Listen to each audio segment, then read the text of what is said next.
बीमारी से छुड़ा और जल्द शिफा दे। यहाँ पर दाऊद कह रहा है, मैंने खुदावन से एक दरख्वास्त की है, मैं उसी का तालिब हूँ। तालिब नहीं होते हम, क्या नहीं होते? तालिब नहीं होते। हमने जो दरख्वास्त की है हम उसके तालिब नहीं होते, अपने अंदर तलब नहीं रखते। जब आप अपने अंदर तलब रखेंगे तभी तो आपको मिलेगा। ईमान रखेंगे कि मिलेगा और जरूर मिलेगा। जो आप कह रहे हैं ये आपकी जिंदगी में होगा और जरूर होगा। खुदा वो एक दिन ले आएगा। जो आपने दुआ की है, खुदा उस दुआ को आपकी जिंदगी में पूरा कर देगा। लेकिन थोड़ा वक्त दरकार होता है। मेरे अजीजों, इस बात को समझिए, जरूरी है ये। आप खुदा के साथ ताल्लुक में रहेंगे, उसके ताल्लुक में रहेंगे तो वो आपसे बात करता रहेगा, करता रहेगा, करता रहेगा। लेकिन ताल्लुक जब खत्म हो जाएगा तो फिर आपको टाइम भी लगेगा।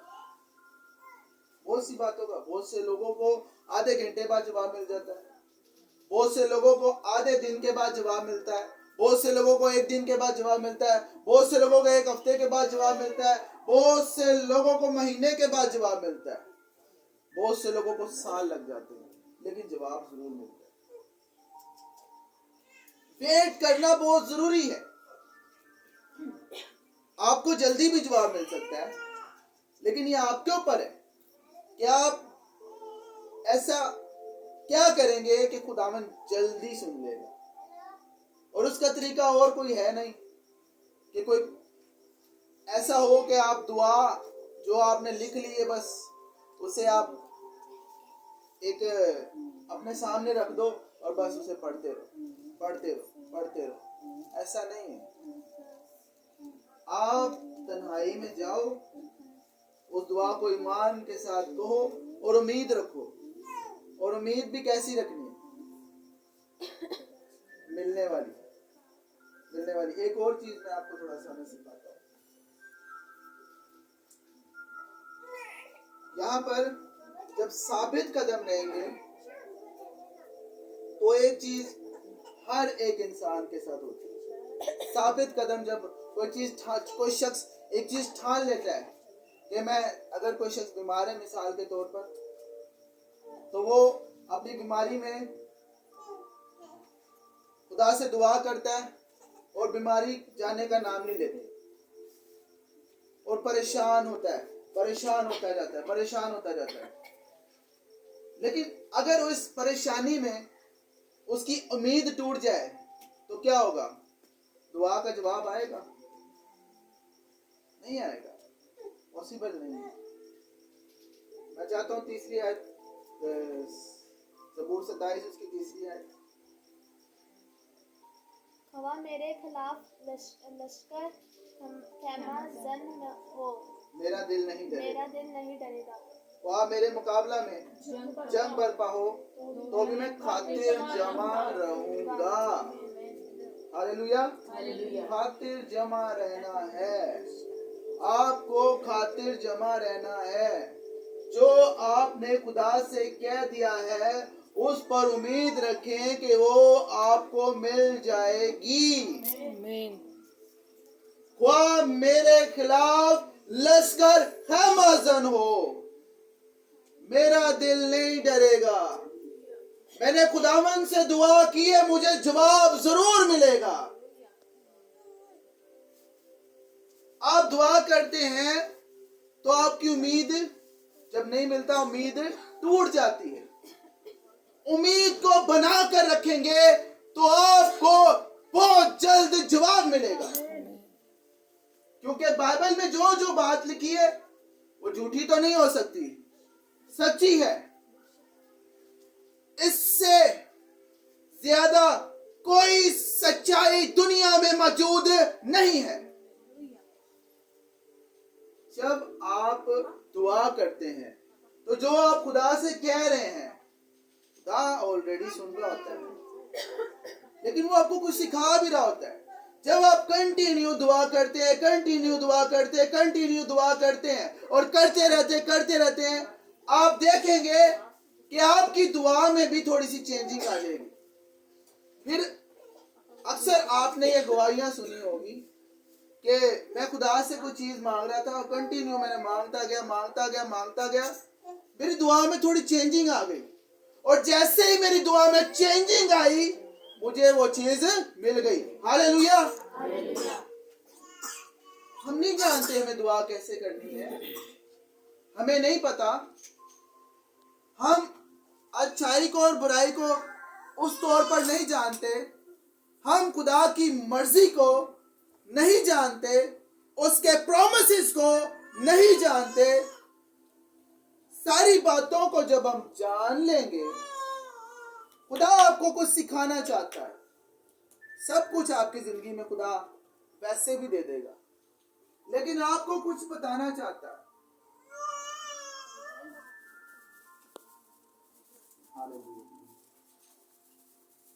वापिस उसी आयत को देखेंगे, लूका की इंजील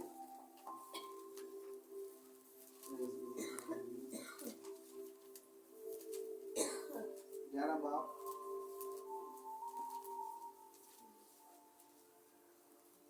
वहां पर कुछ एक बात लिखी है, मैं बात तवज्जो कराना चाहता हूँ।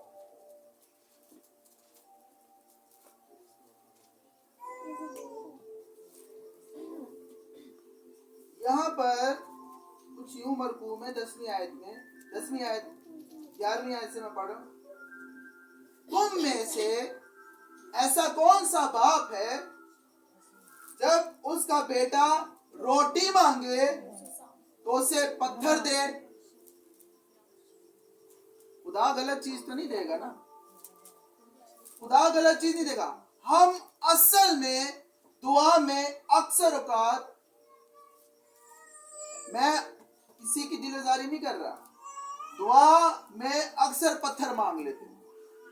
आपने बहुत से लोगों को खुदाया मौत आ जाए तो मेरी जान छोड़ जाए, पॉसिबल है कि नहीं? दुआ में पत्थर मांग रहे होते, खुदा देगा? कभी नहीं देगा, हरगिज नहीं, क्योंकि वो आपका बाप है, आपको वो कभी नहीं ये देगा।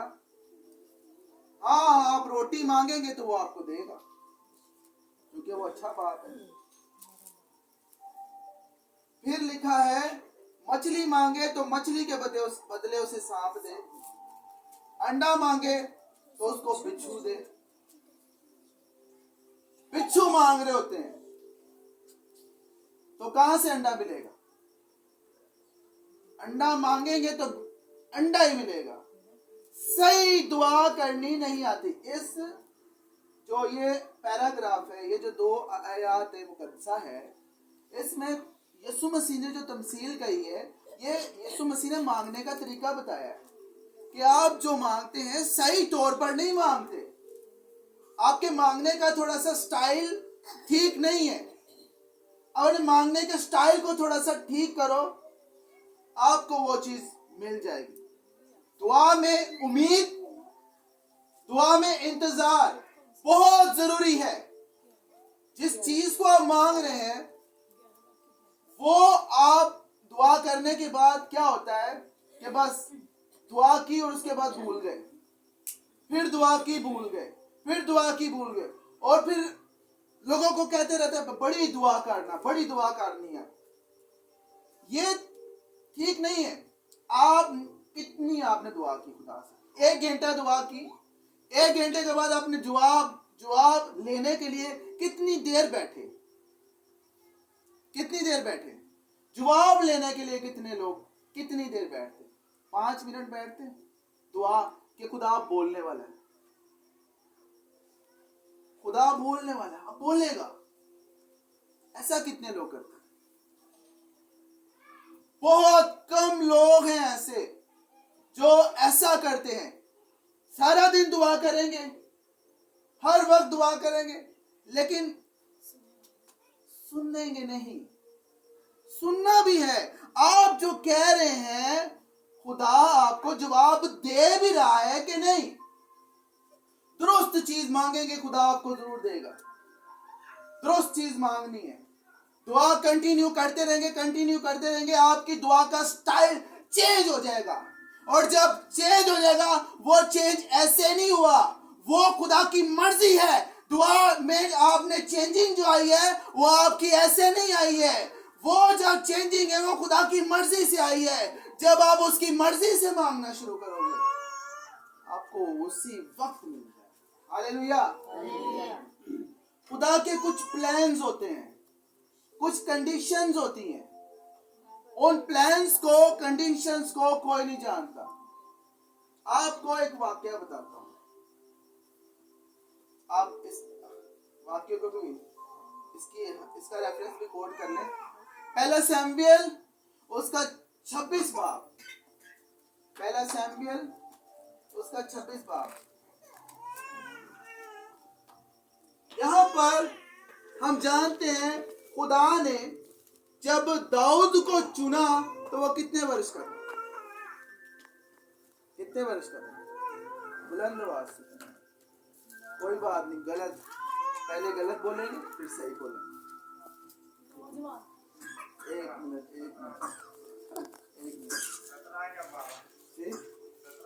17 या 12, ठीक है। और कोई जवाब देना चाहिए? 12। और कोई जवाब देना?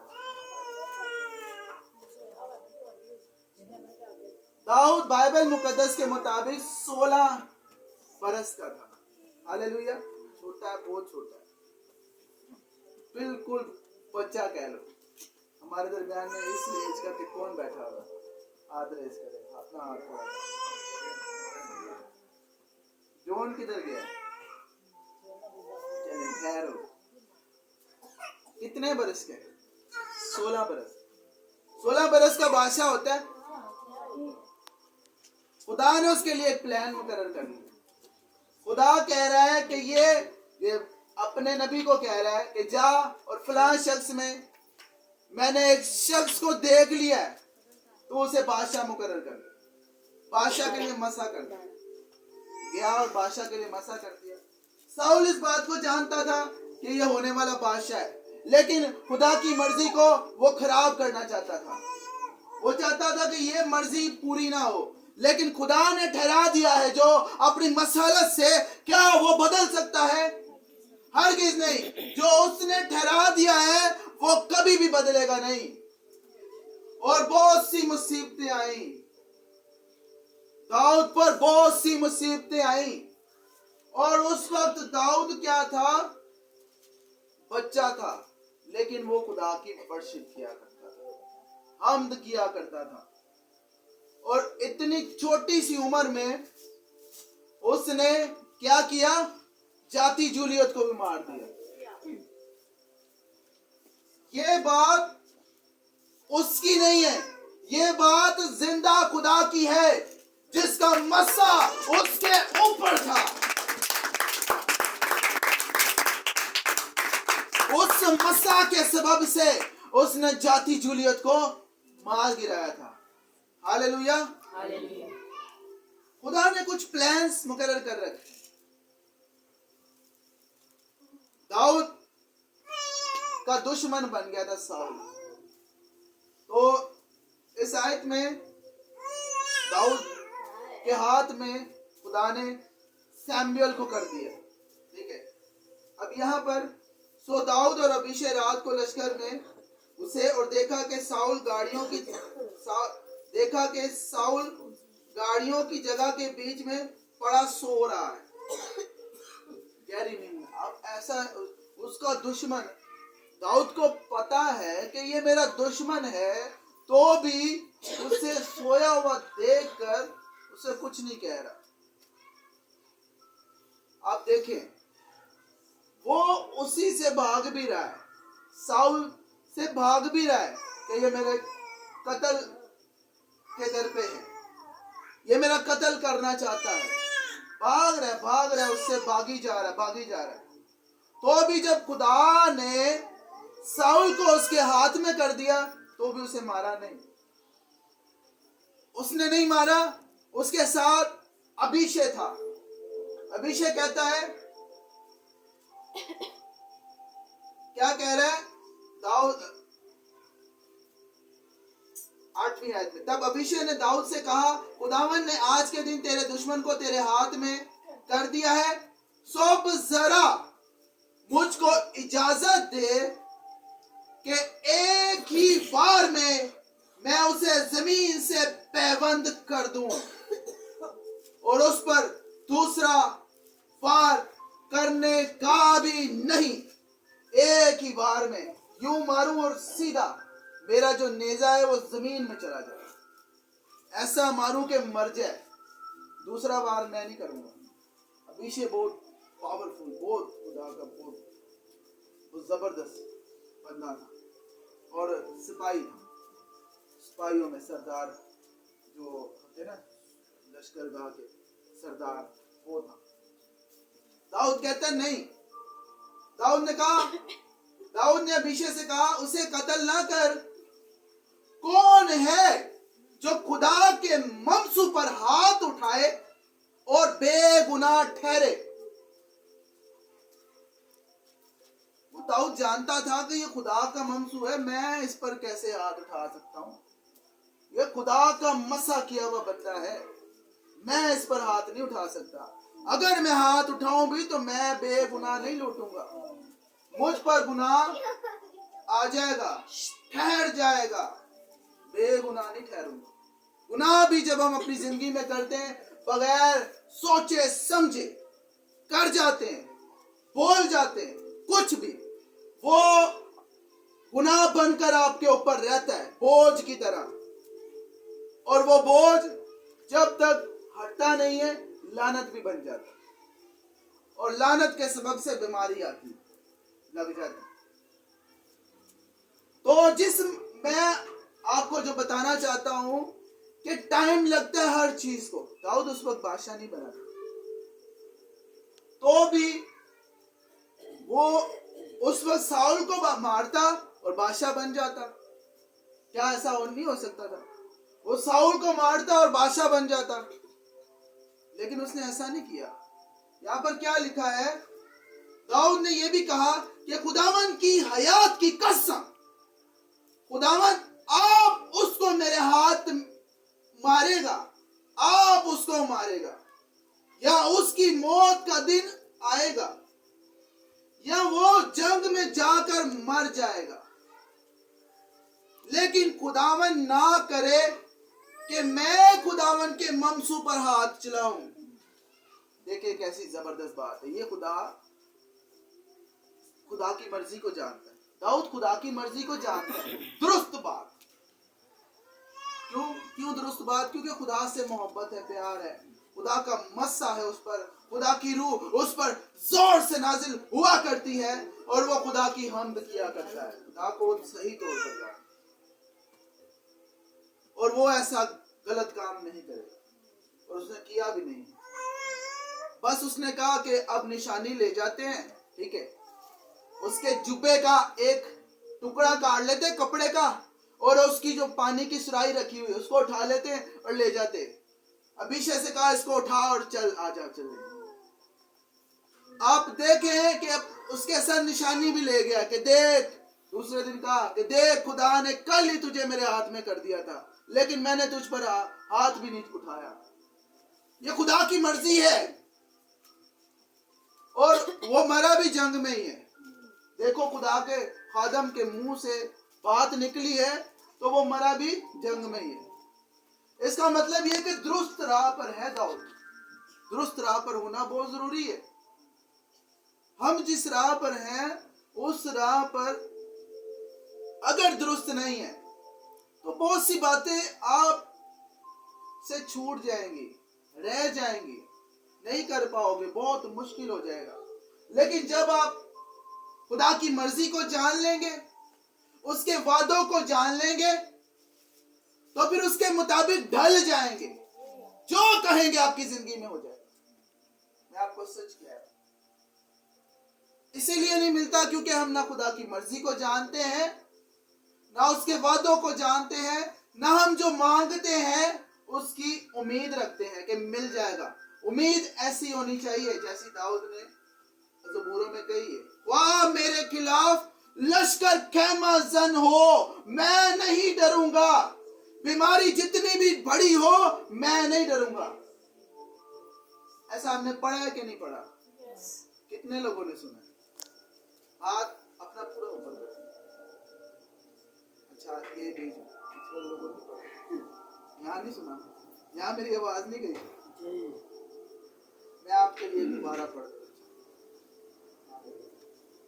मैं चाहता हूं जो यहां से मैं पढ़ रहा हूं उसको आप बगौर समझें कि मैं क्या कह रहा हूं।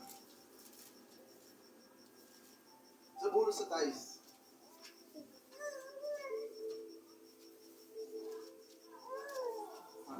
यहां पर चौथी आयत में लिखा है, मैंने खुदावन से एक दरख्वास्त की है। कौन सी दरख्वास्त की है? एक दरख्वास्त की है, मैं उसी का तालिब रहूंगा। मैं खुदावन से जो मैंने मांगा है वो बस मुझे उम्मीद है वो मिलेगा। मैं उसका तालिब रहूंगा, उसके वेट में रहूंगा, इंतजार में रहूंगा। मैंने खुदावन से कहा है अब मुझे वो चीज मिल जाएगी और एक दिन मुझे जरूर मिलेगी, पक्की उम्मीद। फिर तीसरी आयत में लिखा है, वह मेरे खिलाफ लश्कर खैमाजन हो, मेरा दिल नहीं डरेगा। वह मेरे मुकाबला में जंग बरपा हो, तो भी मैं खातिर जमा रहूंगा। यस्सु भी जब आता था, यायर की बेटी जब बीमार थी और मर गई, तो यायर से उसने कहा खातिर जमा रख, एतकाद रख, उम्मीद रखनी है और पक्की उम्मीद रखनी है कि आपकी जिंदगी में मौजा होगा ही होगा और बिल्कुल शक नहीं करना। एक और आयत पढ़ेंगे,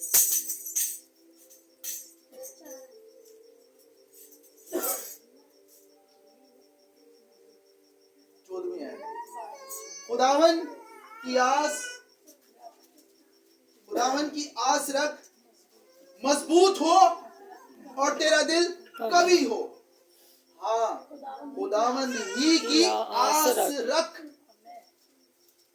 ये एक ही आयत है, लेकिन यहाँ पर दो बार एक ही बात को कहा गया।